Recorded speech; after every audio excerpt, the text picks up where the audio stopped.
Amazing. So you want to become a master of systems. Well, this video is going to share with you how to become a master of systems.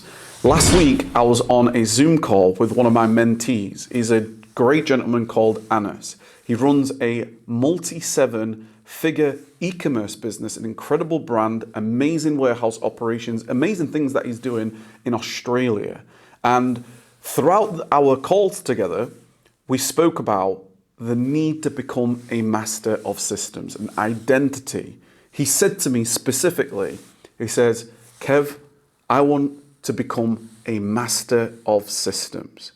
So let's unpack this in this video. I'm going to cover a lot of things. We're going to have a great conversation, you and I. I've got lots of things to share with you, lots of tips to share with you.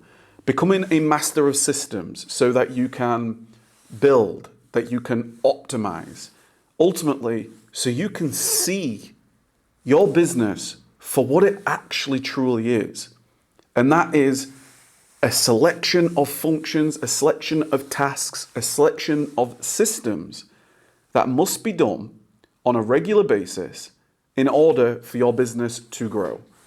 Many times, businesses, as they get to a certain level, they start to become unstable. They start to not have enough time in the day.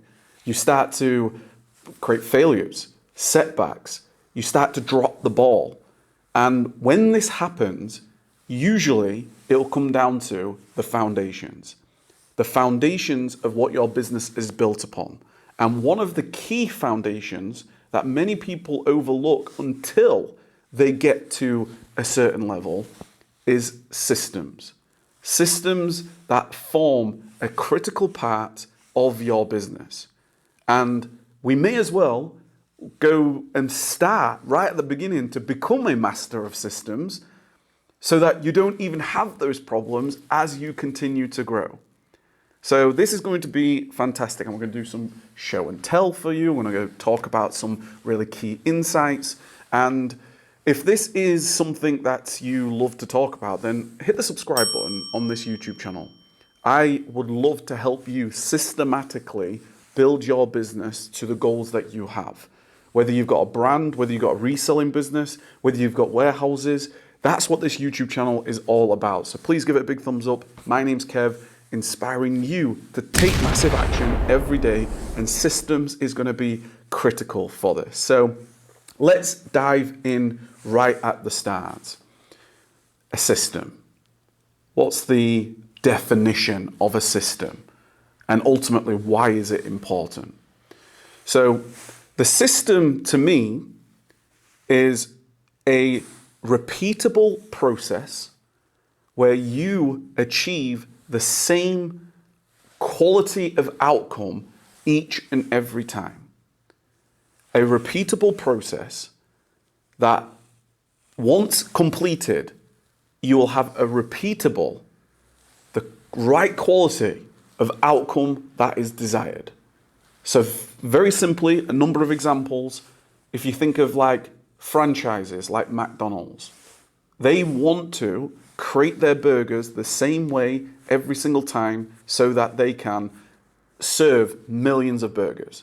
When you think of somebody like a Five Guys, right? They want to create the same burgers each and every time for millions of burgers. If you think of Starbucks, if you order a latte, they want to create the same latte each and every time so that it's scalable, so that they are able to get to the volume that allows them to ultimately get economies of scale, which allows them to then be more profitable. So systems, a repeatable process that achieves the same quality assured desired outcome, will allow you to ultimately have systems working for you, and the processes become the same each and every time. So I then think about, from a system point of view, right at the beginning, and I wrote a book called The Perfect System, the 3 core stages in business, and you can see big cogs here. Right at the start of this, right at the foundations, I actually shared that it all begins with a systems mindset and philosophy. A systems mindset and philosophy. Why? Because if you don't believe in systems, which you do because you're here, if somebody's not even thinking about systems, if it's not even a philosophy of theirs, then they're going to go about their days building their business, creating tasks, completing tasks without any kind of thought. They're just kind of, okay, I need to do this, I need to do this, I need to do this, I need to do this. But one of the great filters that you and I can think about when we think about becoming a master of systems is what you're doing right now, a particular task that is being done right now. If you put it through the test, the stress, the strain test of what would this look like if you had to do it 10,000 times, 100,000 times, 1,000,000 times, 10 million times, all of a sudden, that task that may be taking 5 minutes, 1 hour, now all of a sudden becomes 10,000 hours, now becomes 100,000 hours. So at scale, everything is amplified. Everything becomes bigger. Your positives, the things that are going well, it'll start to get bigger. But if there's any cracks from a negative, they will also start to get bigger as you try to scale.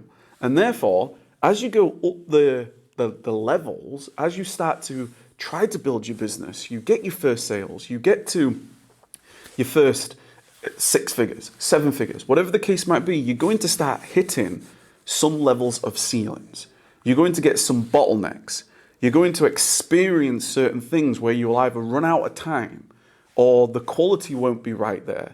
You've got now 100 things to do every day, so you're just trying to shallow work on everything instead of maybe going deeper into specifics, setting up the system so that the quality can be there each and every time.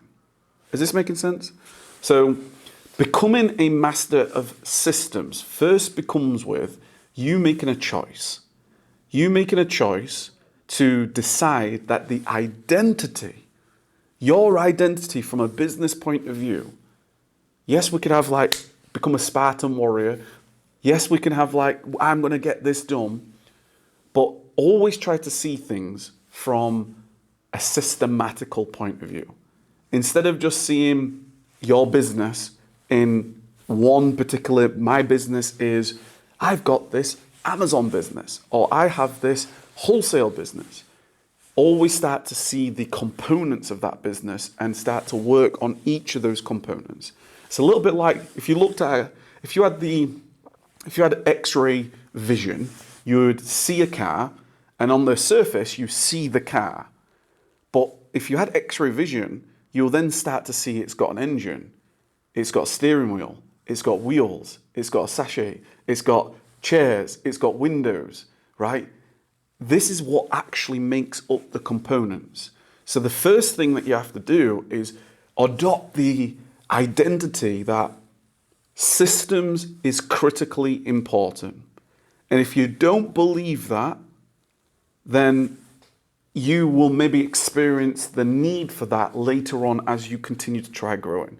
I don't mean that in any negative way apart from you'll experience some turbulence. At some point, turbulence will happen. You won't have enough time in the day. You won't get around something. You'll drop a ball, right? You'll smash some plates because you're trying to spin too many things. Once you've got that understanding of, okay, I believe in systems, then you've got to actively do what you're doing here now and study systems as much as you possibly can. Now, when I wrote this book, this Perfect System book, I've actually been in and around systems, my head deep into systems, since I was 17 years old. A little bit before, but 17 years old is when I actually first initially signed up to become an electrical engineer. So I've spent half my life, 18 years, pretty much every single day, talking, thinking about systems in some way. All the way from being an electrician, on how to develop a system, sockets, wiring, how do we do this, all the way to high industry in terms of I was working with big gas holders and safety related control systems on how we can prevent that from blowing up. You know, what processes do we need to do to assure that that outcome does not happen? All the way then to actually becoming an entrepreneur, being a business owner, seeing my business as an extension of engineering, that we can engineer processes so that we can achieve outcomes. When I started to think about systems, the next thing that you need to be aware of, and how I try to see it, is everything that you're doing, see it as these three core stages. This is what I call what actually makes up a system. You have stage one, which is ultimately a trigger, okay? A trigger. For a system to begin, there needs to be a trigger.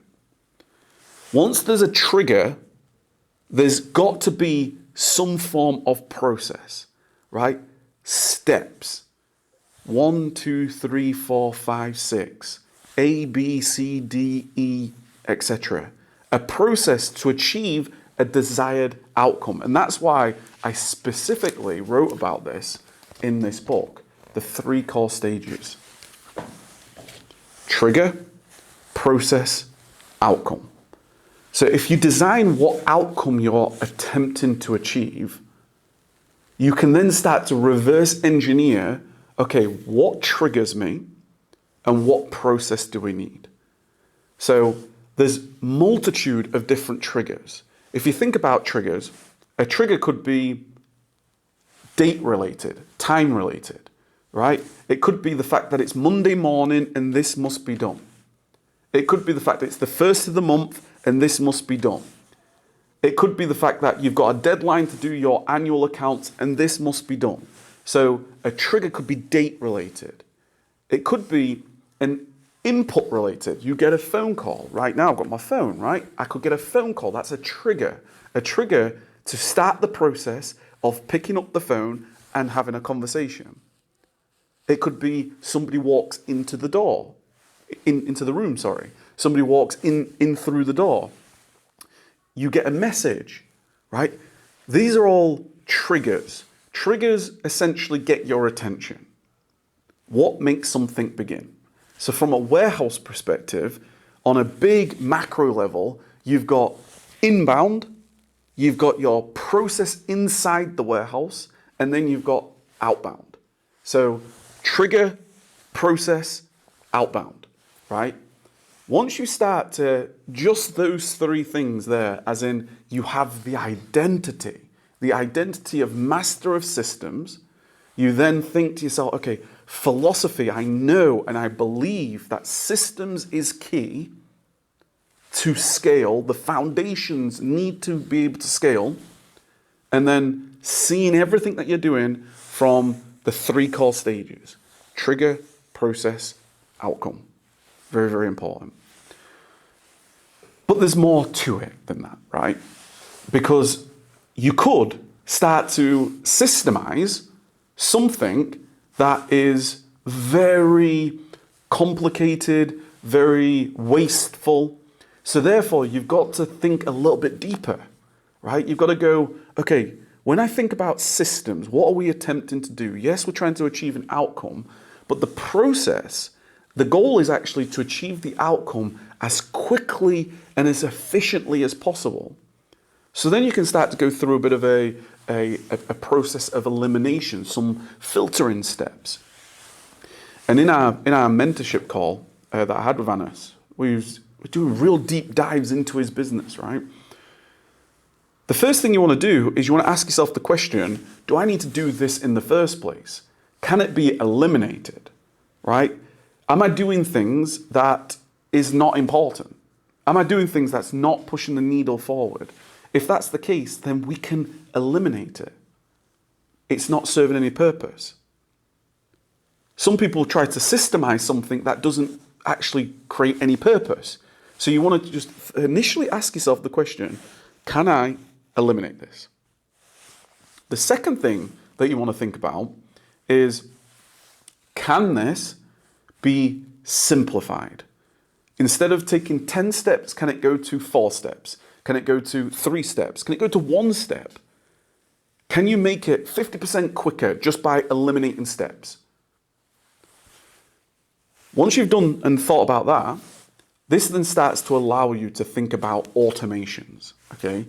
And AI is going to play a big part in this. Becoming AI first in your business, as in going through the first principle of, if I'm going to automate something, can I introduce AI in some way? Artificial intelligence is going to be a big part of the future.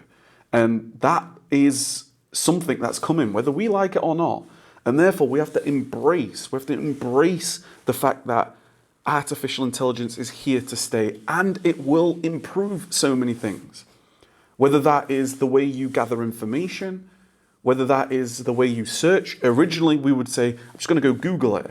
Now we're actually using AI tools, right? We're using different chat boxes. We're using all sorts of different tools that we can make things so much quicker. Instead of having to write out an email, you can now ask it to, literally can speak to it, and it'll write out an email for you. Recently, we've been creating different emails and different articles, and instead of me writing them out or hiring a team member to write them out, I can literally just share a transcript to it and it will rewrite it as like I've said it. I've literally now have an AI bot that is programmed to know everything about me, including these books. So I can ask it to do anything and it's like it's me doing it.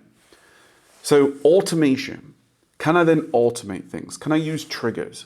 As in, if this, then that. Can I use tools, softwares that make things quicker, faster, cheaper, instead of manually doing things, instead of copy and paste? Can it just be automated? Can there be integrations? And then finally, you think about, okay, delegation. Now, okay, this needs still to be done. I've automated as much as possible, but there is still some human impact and human requirement, and therefore we will then have a delegation. Can I then have somebody else do this? A virtual assistant in my team? Can I have a team member looking after this? Somebody that can do this on my behalf so I'm not doing it. Ultimately, what we're trying to do here to become a master of systems is work at leverage. How can we work and operate at a higher leverage? If you think of somebody like a Jeff Bezos or Amazon, they ship literally hundreds of billions of dollars of revenue products around the world. It's not by one single person. It's not by Jeff Bezos. He has softwares, he has tools, he has automations, he has robots, he has AI. There are so many things that present that leverage to him. So being able to work at leverage, whether that is through capital, whether that is through software, whether that is through media, right? You're watching this and I'm honored to be here with you in this moment, and I hope that this video is helping you and supporting you in your business. But I'm maybe just playing with my kids at this moment in time. Media has given me leverage. Leverage is very, very important. That's why a part of being a master of systems, anybody that's operating at some form of scale, they are mastering systems in some way. Otherwise, it would be collapsing around them. So going through that process of elimination, going through the process of can I simplify, can I automate, can I then delegate? Artificial intelligence. Then we start to think about, so okay, we believe in the systems. You've now got to think from a macro level, a high level, and then a micro level. What I refer to is you've got to think about what your business foundations are, your business management is, and then you've also got your day-to-day operational management. So the foundational business management are things like, what is your vision? What are your core values? What are the system stages? What is your organizational chart? Right? These are foundational business management frameworks, processes that need to be in check. So you think about things from finances to you think from your team development. What is, when you don't have these things in place, what ends up happening is like everyone's rowing in opposite directions. If you think of like arrows, right? We all want to be pointing in the same way and focusing our energy in the same way. It's like, I'll show you this. It's quite heavy, but it was a gift. It's made out of cast iron, believe it or not. Can you see this? How amazing is that? So this is just cast iron cogs that have been welded together. But if you imagine, if they were free spinning, and like the globe, so I've got a globe here, if they were free spinning, you need to have all the cogs aligned correctly, right? So everything can spin and turn correctly. If you've got any jammed cogs, you've had this before, I'm sure. Maybe when you was younger on your bike and the chain comes off, right? And it starts to like yank and just like, oh crap, the chain's come off its cog, right? That's what ends up happening. So you've got to oil the cogs, you've got to oil the systems. And that goes through then a continuous process of like, okay, here's our mission, here's our values, this is what we believe in, this is our system stages, this is how everything comes together, this is what we do as a team. But then operationally, you need to then start having things like working procedures. You need to see things like, imagine you're the owner of IKEA and you've just sold a wardrobe. Now, right at the early days of IKEA, the chances are they just sold wardrobes and they just went, there you go, here's a wardrobe. And somebody took this box home and was like, how do I put this together? I've no idea how to put it together. You haven't given me instructions. It's like, oh, right, okay. Here's the instructions. Step one, get everything out so we know all the components required. Step two, you need to know, okay, pick up part A, and that now needs to get screwed into part D. And there's an image, there's some text, right? I'm sure probably you go online now and there's going to be videos of somebody doing things. So you think about everything you can do to help the achievement of that particular goal. What steps? Step one, and it's like you want to do this as though you're talking to a stranger, right? So IKEA sells their wardrobe to somebody who's never had that wardrobe before, complete stranger.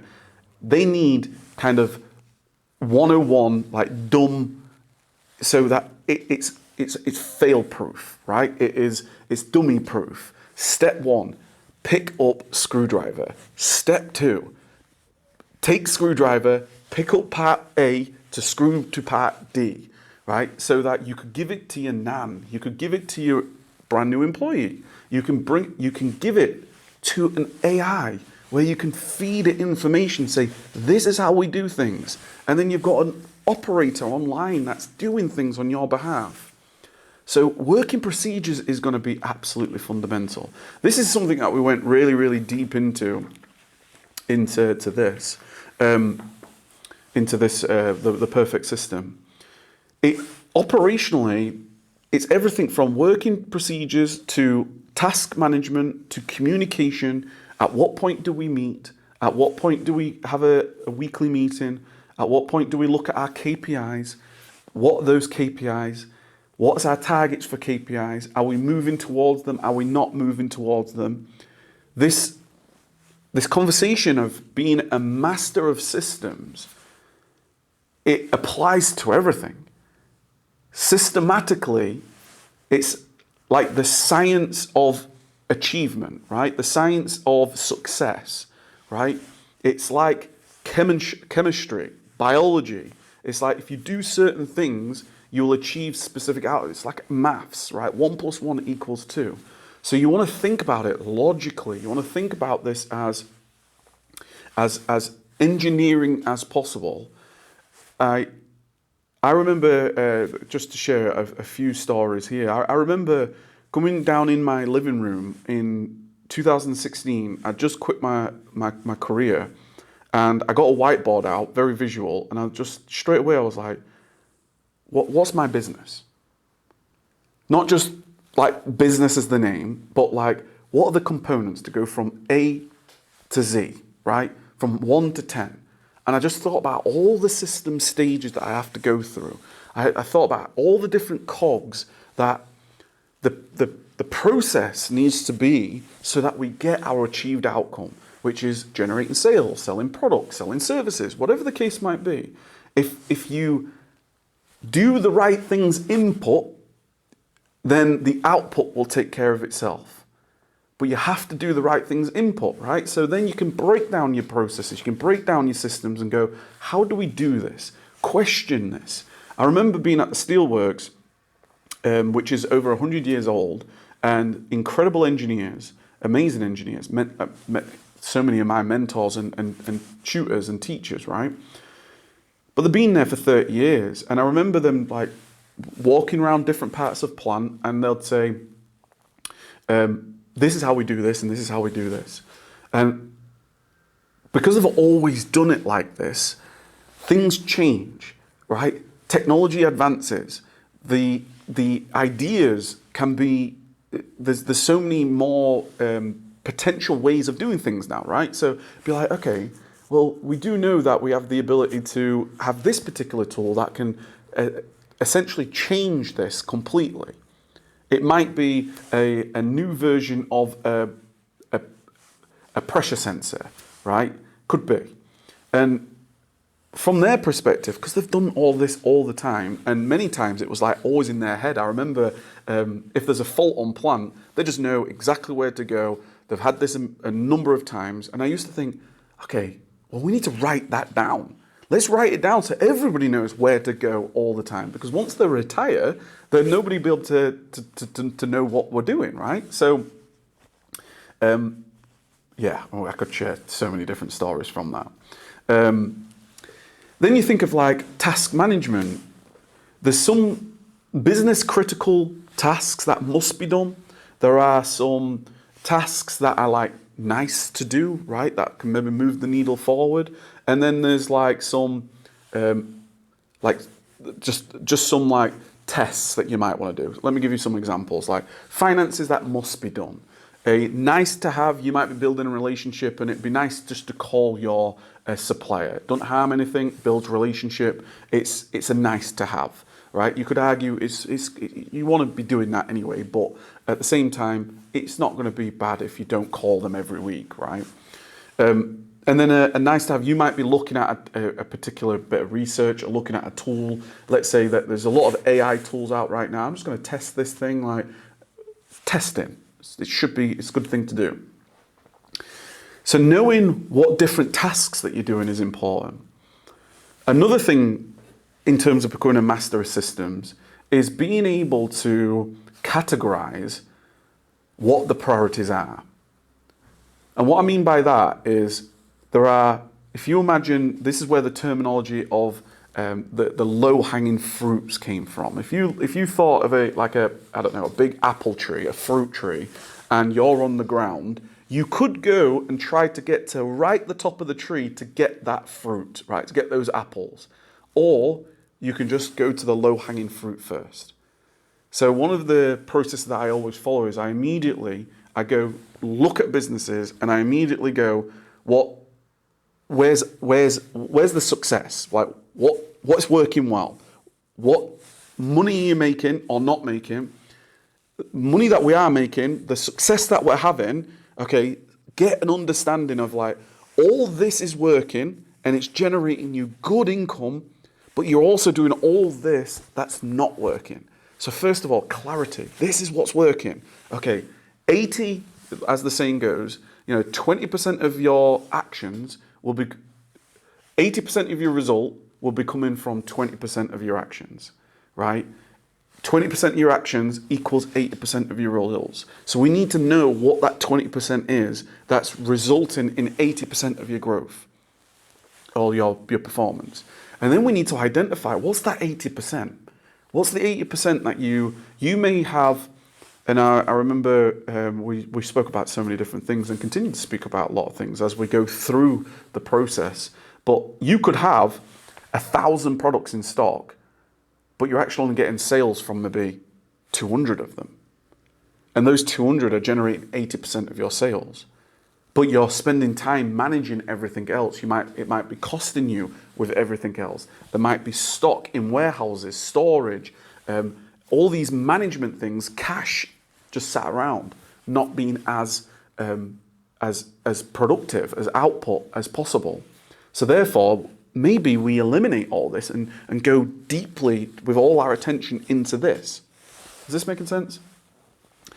So there's the becoming the master of systems. It's truly everything that we've already spoken about. It's becoming an identity. It's becoming how the lens that you have on. One of the key things that has made a big difference in our journey, and which I'd like to share with you now, is growth versus maintenance. Right? The tasks that are being done, are they for the purpose of just simply maintaining your business, or are they tasks that can actually grow in your business? Right? There are tasks that relate in long-term growth. For example, right, if you're opening supplier accounts, that's going to give you the potential for longer-term growth. If you are, if you're, for example, what I'm doing here, I'm creating content, right? So content, that's a growth task. If you're going through mentorships or training programs or events, or you're in masterminds, right? You're investing in yourself through courses, etc. I've spent over £100,000 in different mentors, in different coaches, going to events. I went to an event down in London where I spent £4,000 for a ticket for a 4-day event. But the return that I had, the amazing people that I met, the connections that I still have, the return has been amazing. I went to an event back in 2016. I still got a friend to this day who is an incredible individual. A great friend. It's been 8 years. The return on investment in terms of the travel, the time to get the tickets, etc., has been exponential. So in terms of a growth task, it's also ultimately, investing in yourself, your health, right? Your mindset, your massive action ecosystem, right? Feeding your mind so that you systematically feel energized. You can systematically set up now, like, what's the trigger for the day, your morning ritual. Systematically, what do you have on your laptop? You can see here, I've got like cogs on my laptops. I've got like, globes. I have Spartan warriors. I've got all around me. I've got things on the wall, which is all about inspiring. This is a systematical approach for life and business. So there's so many other things that I could really talk about here. We've not even spoken about staff and teams and, getting the most out of teams, and then system testing and getting the maximum efficiency, which is essentially, what's the ratio between time, cost, and your outcome, right? If you can achieve your outcome, but the cost is like £10 million, then you might go, okay, we need another way of achieving that outcome if you don't have that money to spend. Some businesses do. Some people do have, they can spend tens, hundreds of thousands of pounds to achieve an outcome because it's all about the time. If they can get the time, then they fast forward the result. I recently went to a gentleman's warehouse, Adam. He did one of our warehouse systemization intensives, and he spent the day with him at his warehouse, and then he spent a day with us at our warehouse, And the whole purpose was to intensively go, okay, this is the layout of your warehouse, inbound to outbound, triggers to outcomes, and what's the flow of products, right? What's the vision? Where are we heading? Going professional, right? Uniforms, health and safety, finances, really going through absolutely everything. And then he came to us, spent a good day together. So I could go on and on and on, but you know, I just wanted to. I just had a message from Anna, so I wanted to talk a little bit about systems because I truly believe in them. I believe that any successful business at scale will have systems. A philosophy that I learned is we are not firefighters, we are fire prevention specialists. Right, in our warehouse and in our office here, we've got fire alarms, right? We've got systems to prevent the goal is actually not to fight a fire. The goal is actually to prevent the fire from happening in the first place. And that's one of your goals all the time. So I'm going to leave you with a video that you can watch right here, which is kind of maybe behind the scenes, inside Systemize. I think the title is going to be something like, you know, running a small business into a big business, and you'll see me walking around different parts of our business, etc. If you're ever interested in working with us here at Systemize, there's multiple ways that you can do that. From Systemize Fulfillment, you can go onto the links down below. You can see me on socials. Go onto our website. We have different supportive packages that we can provide to you. But you know, become a master of systems, because when you actually implement and you live this every single day and continue to learn and continue to optimize new technologies, then it can make a big difference. So I hope you've got value in there. It's been great to have this conversation with you today. My name's Kev, inspiring you every single day to keep taking massive action.